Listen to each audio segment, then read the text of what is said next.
You made the move. Or maybe you're about to.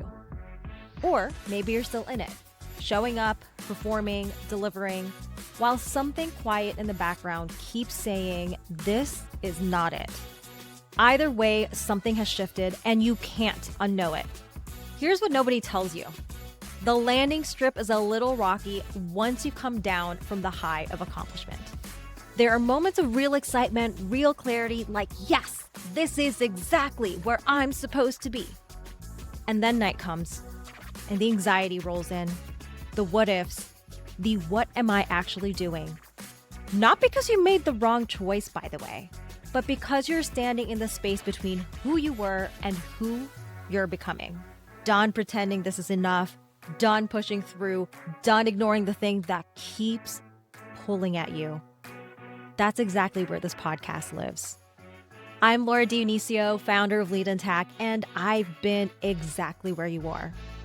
The corporate success that stopped feeling like success, the leap that was equal parts terrifying and necessary, the messy, non-linear process of building something that actually fits and learning to trust yourself through all of it. This is the pivot point. Real conversations about what's actually happening beneath the surface and what it takes to build a life that feels as good as it looks. Not just the wins, the attempts too. Because I'm not here to romanticize the journey. I'm here to show you what it's really like. Let's get into it. I used to be addicted to the feeling of anxiety. I know, it sounds fucking weird because I equated that feeling of anxiety before launching something big, before doing a live event, before maybe an important interview. I equated it to caring. And my anxiety used to be the driver in which it was like the gas that I use in order to accomplish a lot of things. And I just thought that's how it was. I thought that's how it was for everybody. I thought that the absence of anxiety before something major in my life meant that I didn't care. And I just accepted that to be true. It kind of is like the cousin to the belief of you have to work hard to get what you want. Well, what do you think the impact of that is? The impact of that is you are going to have to work hard in order to be successful. So that means you may not be open to receiving support. I mean, you might consciously be thinking, oh my God, why does my team suck? Why can't I get good help? But subconsciously, if you have that belief that things have to be hard in order for you to care about something, or that if you care about something, it means that it has to be hard, it's going to be hard. Think about how this could impact your relationships. Think about how it could impact your business. You know, like from a business standpoint, I remember I was, like I said, addicted to that feeling of, say I had an event at 10 a.m. the next morning. I was addicted to that feeling of like working until like 10 p.m. the day before. And I was just like, I remember vividly, I was preparing for, it was like my first live workshop that was on my own. Like I wasn't a guest. I wasn't invited to somebody else's stage. And I remember on a Sunday working till 10 p.m. doing slides or whatever. And I had that feeling in my chest, like the anxiety, like the tightness in the chest. My heart was pounding really fast as I was just kind of like, oh my God, am I going to get this done in time, etc. And I remember having the thought, oh, it's because I care. Yeah, this is good. This is good that I care so much. Yeah. So apparently it doesn't have to be that way. Strange. And I genuinely thought that's just the way it was and that it was a universal truth. And that's why this topic is so important to me. So around a year or two ago, I met my now business mentor and I was listening to a talk she was giving. And she said something along the lines of, yeah, when I was going from 6 to 7 figures in my business, I decided that not only do I want to go from 6 to 7 figures, but because I have 2 young kids, at the time, I wanted to work part-time hours. And then I did it with ease. And I was just like, what? What do you mean? But I thought you had to work hard to play hard. I thought that feeling of anxiety of hustle is like a rite of passage in order to finally live that life of ease. What do you mean? What do you mean that's not possible? I didn't believe her at first. But then I watched her do it. I watched her. And then another business mentor of mine, the first time that I heard her speak, not gonna lie, I was triggered, a little bit triggered. She said, I just made the decision that I'm gonna double my monthly revenue and I'm gonna work 3 by 3 schedule where it's like working 3 days out of the week, 3 weeks out of the month. And I was just like, bull fucking shit. No way. And then I watched her fucking do it. I watched her take time off. I watched her be just so joyful. I watched her be even so much more excited for the services she was providing to her clients. And finally, I was like, oh my God, it is a lie that I've been telling myself that it's normal and not even normal, that it's good for me to feel that angst, that anxiety, the, oh my God, am I going to make it before something that's really important is coming up? Life doesn't have to be that way. And I started thinking about what this lie has been costing me. And even looking back at my corporate career, it's like, oh my God, I have had this narrative that not only does it have to be hard, but that I have to do it alone. Does that sound familiar? Can you resonate, listener? Probably. Please don't leave me hanging. But it made sense why things felt so hard, why I kept burning out, why I kept getting a team and then losing the team, getting the team, losing the team. Because if you have the belief that things have to be hard, then they will be hard. Your subconscious is like, things have to be hard in order for me to show that I care. And then even if your conscious mind is like, oh my God, why can't things be easy?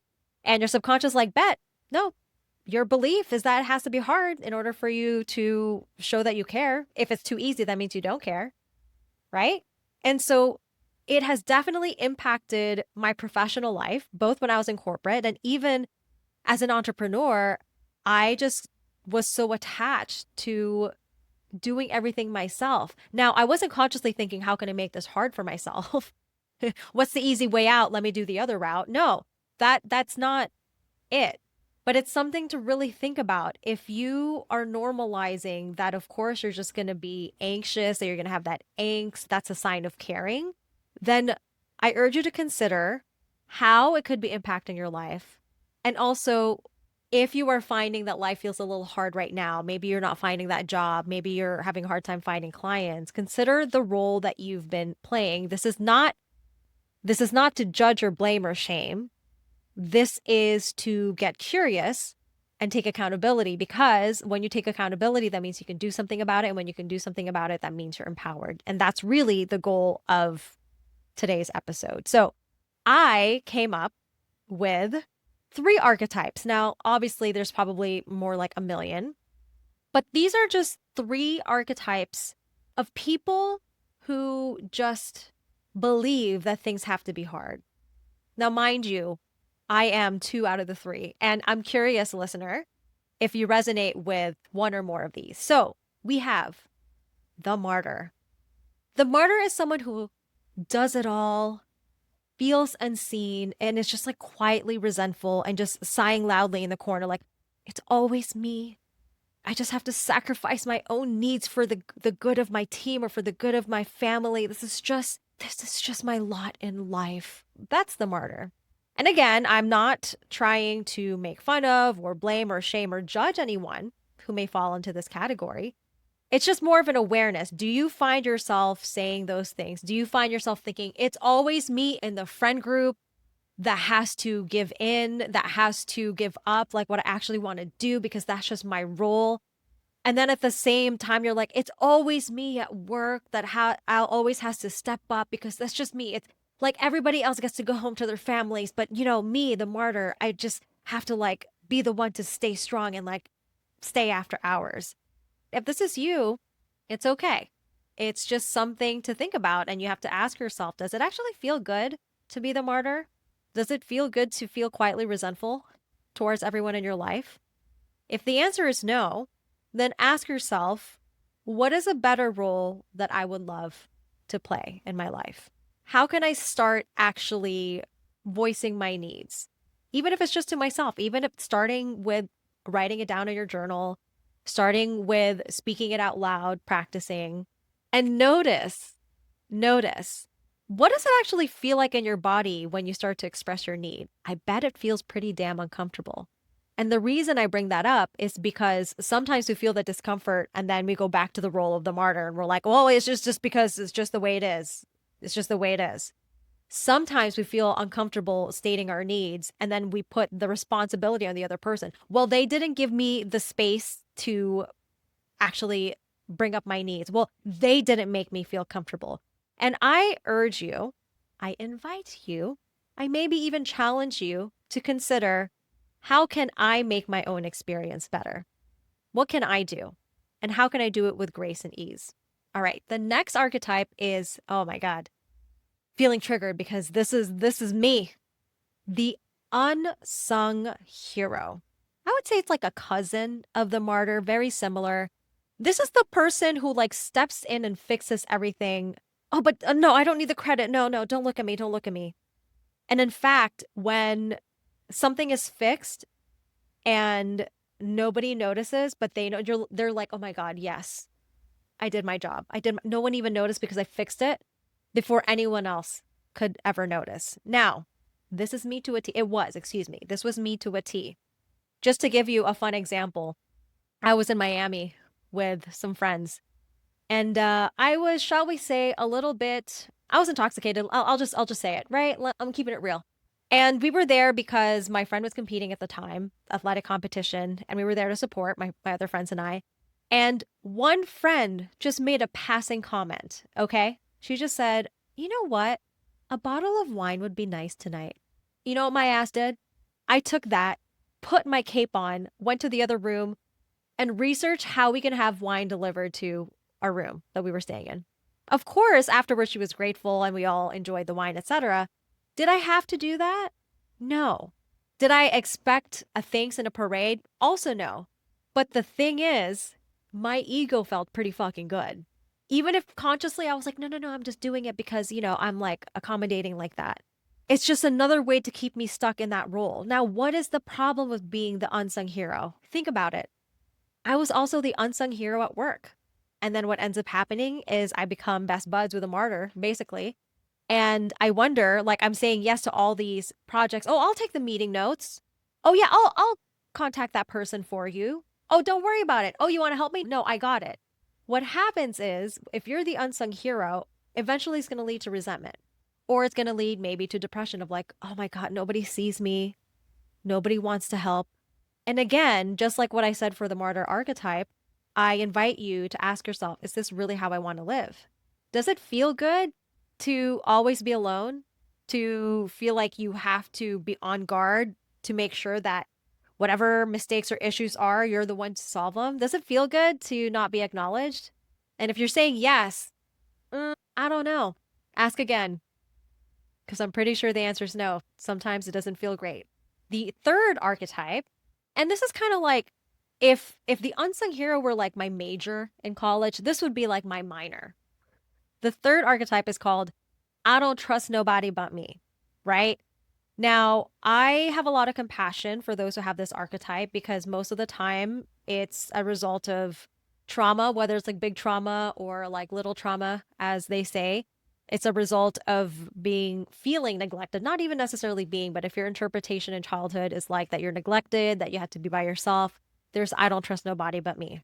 Now, this is very much a protective mechanism.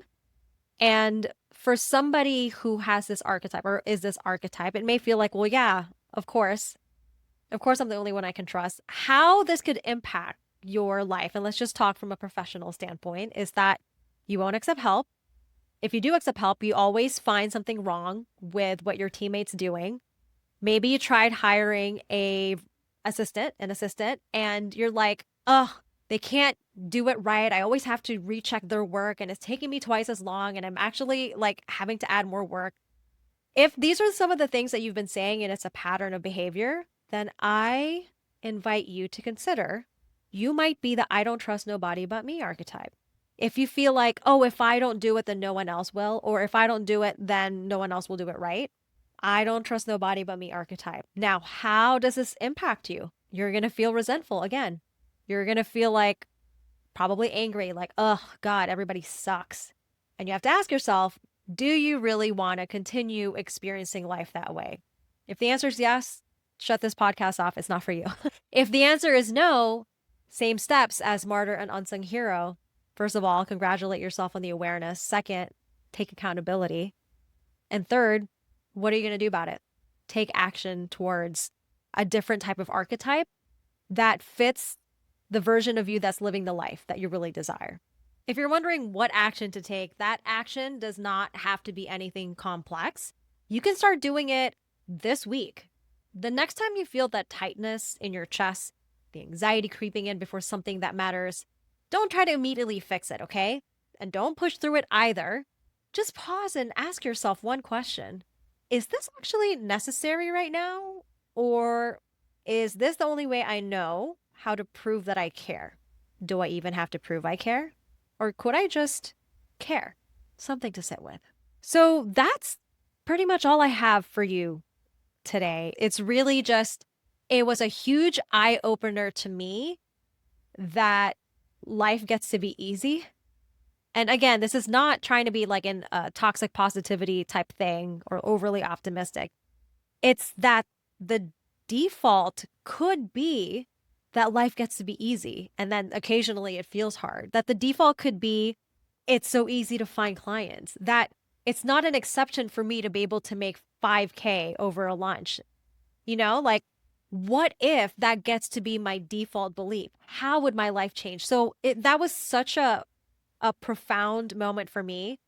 And if I'm being honest, like still a belief that I am every day looking to embody, that I felt it was so important to share with you, the listener. If you really like this episode, please do give it a review, a 5-star review, share it with your friends.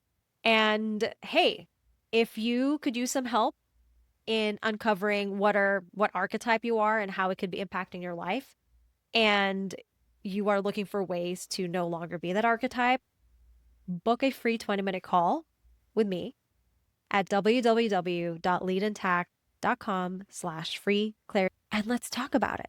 And with that, remember, always proceed as if success is inevitable, because it is, and it gets to be easy. I'll see you next time. If this episode hits something in you, good. That's not an accident. The discomfort you're feeling isn't a sign that something's wrong with you. It's a sign that you're done. Done living in the done waiting for it to magically feel better. Done being really good at a life that doesn't actually fit you anymore. And if good enough stopped being good enough a long time ago, that's exactly who I work with. I'm Laura Dionisio. I'm a coach for high achievers who are done pretending that checking the boxes is enough and are ready to do something about it. If that's you, let's talk.